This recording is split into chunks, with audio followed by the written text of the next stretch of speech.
Oh ya, dipasang dulu aja. Ya saya tetap ingin menjadi ini apa tuh ini anjing. Ya saya masih punya. Aduh jempolnya. Ya cita-cita saya masih nggak jauh ini ya, nggak jauh beda dari kenapa saya kuliah sastra.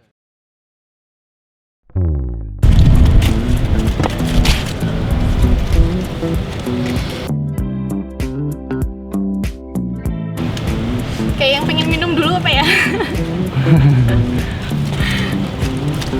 Balkis, namanya Balkis Nabila Zahra, angkatan 2019. Halo, nama saya Iko. Saya berasal dari Manggarai Flores, NTT.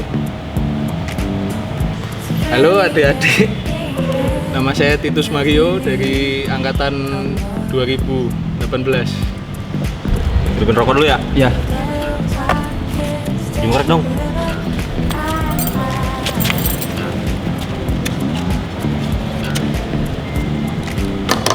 Silakan perkenalan.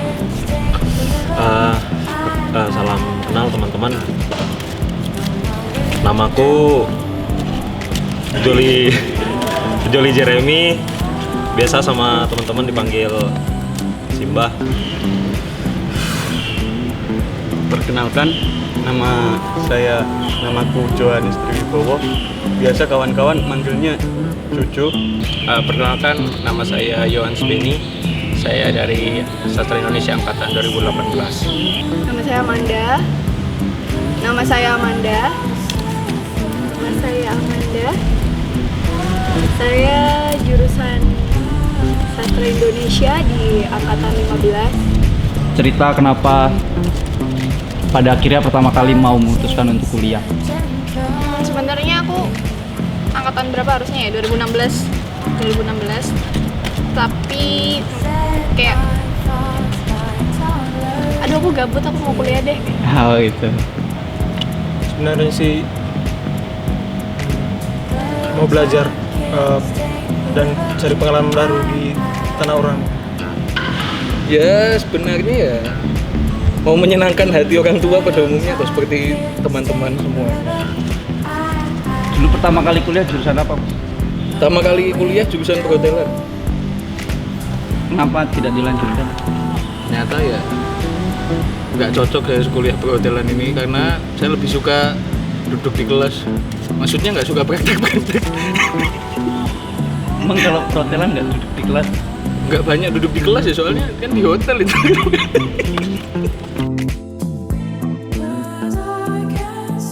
Karena cerdas dan humanis. Enggak. Karena intelektual, banyak teman-teman dari situ aja sih sebenarnya. Oh gitu. Karena ada sastra Indonesia. Oh, Alasan paling simpelnya karena murah pertama ya. Maksudnya dibandingkan dengan kuliah di Oxford atau di Harvard lebih murah sastra Indonesia toh. Jadinya ya milih kuliah sastra Indonesia.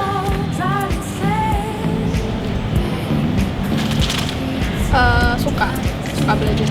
Karena suka sastra Indonesia. Aku kan saya kemarin tidak lolos di isi ya, masih nyambung lah dengan sastra Indonesia, musik. sekarang udah semester berapa? Sekarang saya semester 11. Alhamdulillah. Masih di semester 11. Sekarang semester 3. Sekarang udah semester 5. Semester 5 ini. Kenapa kok sebanyak itu semesternya? Karena sibuk di luar. Bikin project. Jadi gitu, kalau kamu masuk sini harus punya project biar cepet lulus.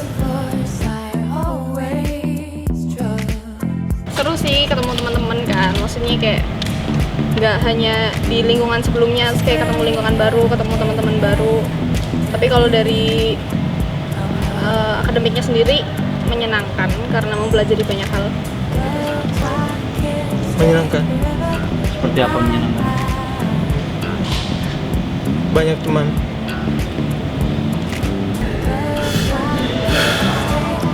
menyenangkan ya kuliah di sastra Indonesia. Maksudnya dari semester 1 sampai semester 3 kan saya nggak ngapa-ngapain. Jadi Ngapain itu seperti apa? maksudnya menyenangkan aja kuliah sastra Indonesia, nggak seperti kuliah lainnya seperti sastra lain, sastra nuklir,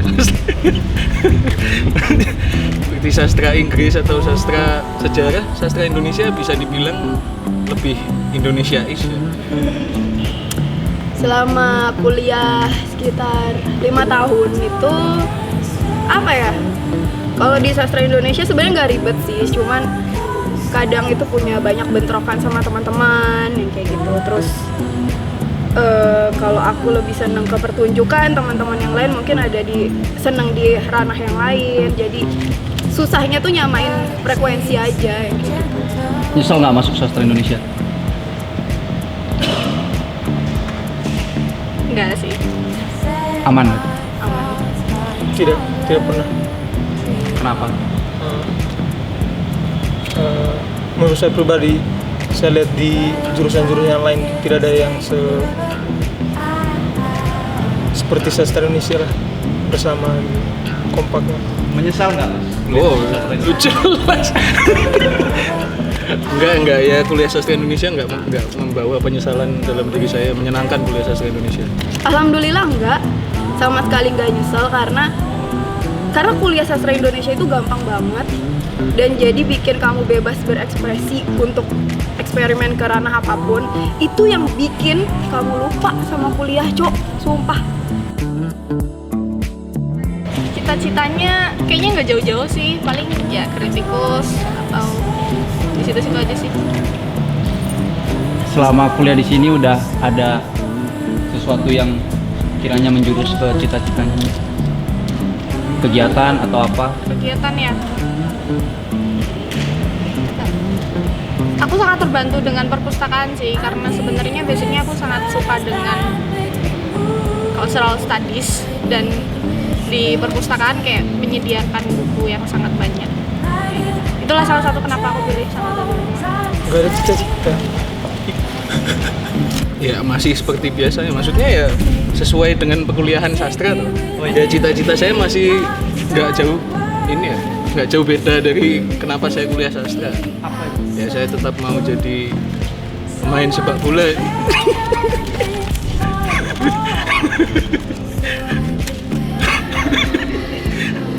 Ada cita-cita lain nggak? Ya saya ingin sih menulis buku, maksudnya kan ya kenapa saya kuliah di sastra, saya ingin menulis buku. Ya judulnya saya udah kepikiran juga. Apa judul? Pintar bermain sepak bola.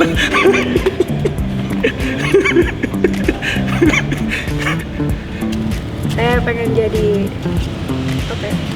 Seniman. Yang seperti apa itu? Ya yang punya karya aja, tapi bukan karya-karya yang, karena saya punya keahlian yang di luar dari sastra Indonesia sih. Cuman saya masuk di sastra Indonesia itu karena memang sangat slow kuliahnya, jadi bisa membacking kebutuhan di apa kayak skill yang lain gitu loh. Punya cerita menarik nggak selama kuliah di sini yang kira-kira bisa di-share? Dosen-dosennya seru-seru, kayak beberapa kita harus menerima aja sih, dan beberapa kayak ada yang mau mendapat respon atau masukan dari kita. Terus teman-temannya kayak untuk bikin suatu kegiatan atau acara kayak ya seru aja kayak gitu. Di sastra Indonesia punya kegiatan apa? Kalau aku di Sasindo lebih aktif biasanya di bengkel sastra. Bengkel sastra. Bisa ceritain dikit karena udah di-mention bengkel sastra. Apa, bagaimana, siapa? Kalau bengkel sastra sendiri itu sebenarnya itu dia organisasi, salah satu KPS juga di Prodi Sastra Indonesia, dan memang sudah lama dibentuk di Sastra Indonesia, bahkan dari tahun 1999. Nah itu dulu dibentuk oleh 12 orang di tahun itu karena apa ya, ada salah satu bentuk keresahan yang kemudian melihat pada saat itu mereka melihat sastra Indonesia ini di Sanata Dharma.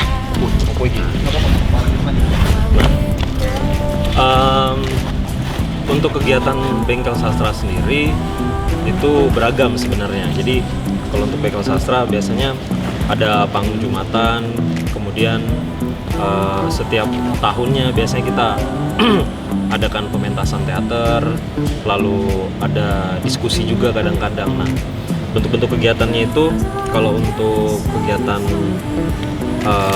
panggung jumatan itu biasanya kita adakan setiap 1 bulan sekali, itu di setiap hari Jumat. Lalu kalau untuk kegiatan diskusi ya seputar sastra ataupun seni itu setiap hari Jumat juga, cuman dia di waktu yang berbeda dengan kegiatan panggung jumatan. Nah, kalau untuk pementasan itu terakhir diadakan di tahun 2019 kemarin. Dan rencananya sebenarnya mau diadakan di tahun ini, cuman karena terjadi pandemi, maka kemungkinan untuk pementasan teater itu ditiadakan, tapi kemudian nanti kemungkinan besar akan digantikan dengan pembuatan film oleh kawan-kawan Sasindo juga. Jadi bengkel sastra ini sebenarnya dia tidak wajib kemudian kawan-kawan, aku harus daftar dulu kemudian baru bisa masuk bengkel sastra. Tapi sebenarnya semua warga Sasindo itu dia merupakan anggota bengkel sastra, sama aja kayak HMPS ataupun bengkel jurnalistik. Jadi nggak mengikat, yang mengikat paling hanya beberapa pengurus yang ngurus di dalamnya aja. Kayak gitu. Kalau di Sastra Indonesia saya banyak berkegiatan di bengkel jurnalistik. Jabatannya apa? Saya sebagai koordinator bengkel jurnalistik. Bisa ceritakan seperti apa? Kalau bengkel jurnalistik itu sendiri merupakan organisasi atau kegiatan di tingkat prodi. Jadi bengkel jurnalistik itu sebagai wadah untuk mahasiswa sastra Indonesia untuk belajar tentang jurnalistik. Kalau dilihat dari sejarahnya, pada awalnya bengkel jurnalistik itu merupakan bagian dari HMPS. Sampai pada tahun 2017, bengkel jurnalistik akhirnya berdiri sendiri sebagai organisasi mahasiswa tingkat prodi. Bengkel jurnalistik merupakan wadah sekaligus tempat bagi mahasiswa sastra Indonesia untuk belajar sekaligus mengekspresikan diri mereka dalam menghasilkan produk jurnalistik. Seperti itu. Kalau di sastra Indonesia, aku lebih aktif di HMPS. Jabatannya apa? Sebagai ketua kebetulan. Berarti bisa menceritakan sedikit seperti apa HMPS di Sastra Indonesia sejauh Mas Jojo berkecimpung di sana? Nah, selama atau sejauh yang aku ketahui, dulu tuh sebelum angkatan 2017 HMPS dan bengkel sastra itu bergabung. Nah, setelah kepemimpinannya Ivo sebagai ketua bengkel, mereka memutuskan untuk pisah dari HMPS. Karena kenapa? Selama bergabungnya HMPS sama bengkel ini, kegiatannya diakui dari bengkel. Bengkel kan yang sering produktif gitu loh, yang aktif membuat kegiatan-kegiatan, yang sukanya hura-hura ria-ria. Nah, kemudian dari aktifnya bengkel nih menutupi si HMPS. Jadi fokusnya HMPS itu di mana dia nggak kelihatan selama itu. Makanya memutuskan untuk dipisah dari tahun 2017 itu. Lalu HMPS yang sekarang seperti apa? Atau punya harapan atau apa? Aduh, kalau untuk yang sekarang kayaknya belum ada harapan. Kemarin kita sempat mengeset ulang bareng teman-teman HMPS ini geraknya di mana sebenarnya. Nah, kita sama teman-teman Ormawa, sama Bengcur, sama Bengkel Sastra, kita udah memutuskan bahwa ranah HMPS itu di ranah akademik, seperti seminar, diskusi-diskusi seperti itu sebenarnya. Namun pada masa jabatanku ini kebetulan lagi sedang corona. Nah, kita semua kaget gitu dengan situasi ini. Jadi belum ada persiapan apa-apa untuk menghadapi kondisi saat ini.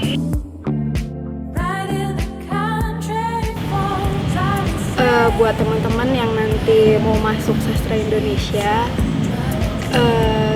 pesan aku itu cuman kalian rajin, terus ngelawan dosen tuh nggak apa-apa, emang harus. tapi tetap ikutin alurnya karena lebih cepat itu lebih baik. Bayar kuliah mahal soalnya, apalagi di angkatan kalian. Ya, gitu aja Kak. Terima kasih. Sama-sama. Ini celana Skotlandia nih dulu belinya di Gujarat ini teman-teman. Pesannya Mas. Ya kesannya buat kesan apa ya? Pesan. Oh pesan buat anak-anak 2023. Buat anak-anak 2020 ya tetap semangat. Kalau bisa kuliah di sastra ya yang berhubungan lah cita-citanya. Kalau bisa ya ikuti kuliah dengan baik. Terlebih dosen-dosen di sastra Indonesia sangat menyenangkan. Buktinya celana seperti ini lolos setiap hari. Tonjol. Oh ya, kalau harapan saya sebenarnya bahwa bengkel jurnalistik itu bisa mempunyai ciri khas tersendiri yang bisa membedakan dia dari organisasi pers di kampus. Jadi punya ciri khas, punya pendirian, punya ideologi sendiri yang bisa membedakan dari organisasi pers di kampus. Selain itu juga bengkel jurnalistik itu harus semakin aktif dalam meliput berita dan lebih banyak menghasilkan produk-produk jurnalistik, tidak hanya seputar majalah saja. Ini itu aja. Kalau pesan untuk teman-teman semua, jangan takut, salah ndak apa-apa. Yang penting maju terus belajar, terus seneng, terus ketawa sama teman-teman. Masuklah kalian di Ormawa Sasindo ini, hidupkan Ormawa-Ormawa itu. Nanti kalian bakal menemukan di mana rumah kalian sebenarnya. Pesan untuk adik-adik yang Ya, akan untuk- masuk atau yang sudah masuk. Ya untuk teman-teman yang baru masuk di angkatan 2020 ini, jangan takut untuk teman-teman di angkatan 2020 ini yang baru masuk, jangan takut untuk terlibat dalam setiap kegiatan-kegiatan kampus, khususnya yang berhubungan dengan organisasi, terserah itu mau UKM, UKF ataupun UKPS dalam prodi, karena di dalam, kalau kalian terlibat di dalam situ itu juga akan menempa diri kalian untuk bisa berpikir lebih maju dan memunculkan, kalau bahasa kerennya itu soft skill kalian gitu loh. Jadi kalian punya ketertarikan dalam bidang apa, itu dalamin aja. Nah di Bengkel Sastra juga kita menyediakan banyak hal. Nah nanti kalau misalnya pengen tahu lebih banyak, nanti bisa cek di Instagram kita aja, Bengkel Sastra _USI. Kayak itu aja. Sudah? Terima kasih Mbah Joli. Yoi.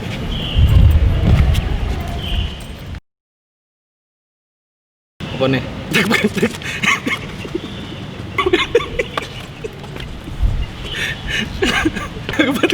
Lebih murah sih. Jelas. Lo jempol.